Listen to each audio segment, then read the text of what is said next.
Box Hill and Doncaster are neighbouring Melbourne suburbs linked by this road, a 3.5 kilometre stretch of land which thousands of people drive on each day.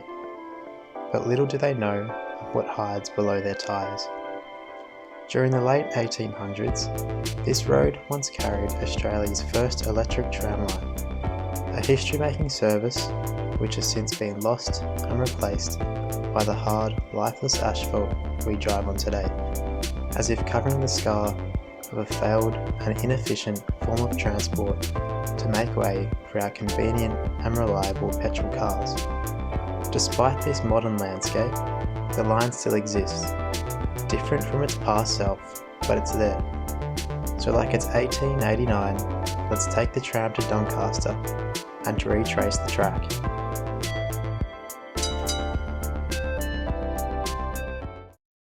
Just a short walk from Box Hill train station is the southern terminus of the old Box Hill to Doncaster tram route, conveniently marked by this plaque. Today it's occupied by the busy intersection of Whitehorse Road and Station Street, frequently used by cars, buses, bikes and pedestrians, all trying to get to where they need. But from October 1889 until January 1896, it was used for a different purpose. That was where tourists from Melbourne City would board Australia's first electric tram to spend the day in Doncaster. So just like the people of an era gone by, I had my ticket ready to board the tram to Doncaster.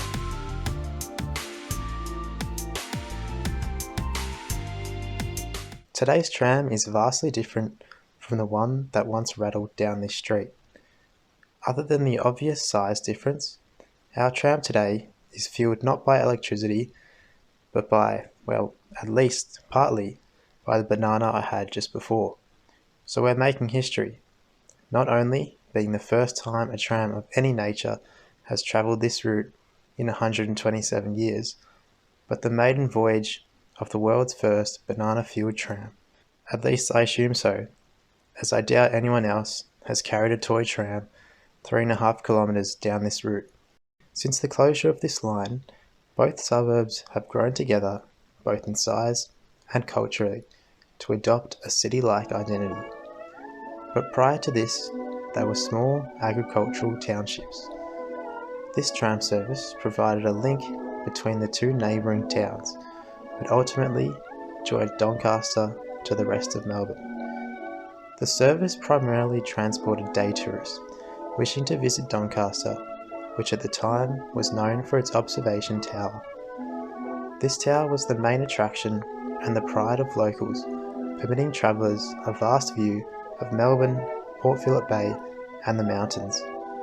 Unfortunately, this tower was demolished in 1914, shortly after the closure of the tram service.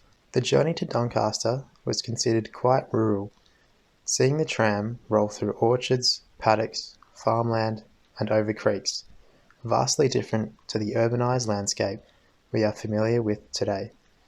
The route is now lined with houses, shops, kindergartens, apartments and a freeway, with the creek only left to tell the story of the past.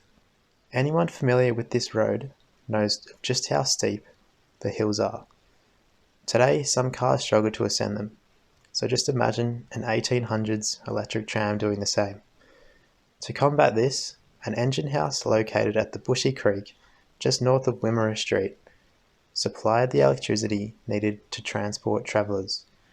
No relics of this engine house exist on the same site today. Rather, a replica of the tram which once travelled through here is left to face its former track.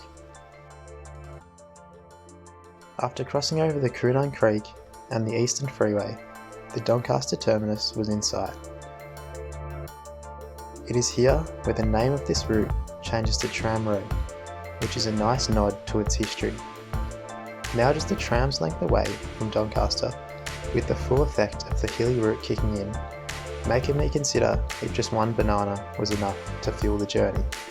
But the tram persevered to finally reach the northern terminus of the line. Despite the original Doncaster tower no longer remaining, It has since been replaced by a new tower, or towers, making for a just as spectacular sight. Similar to the past, Doncaster today continues to attract tourists, most notably for its shopping centre, where they too can experience the view which so many have before. Mechanical issues, constant opposition, and financial issues eventually saw the demise of this historic service, leaving little to no remains of original track or infrastructure, all of which were stolen or sold and distributed over Victoria.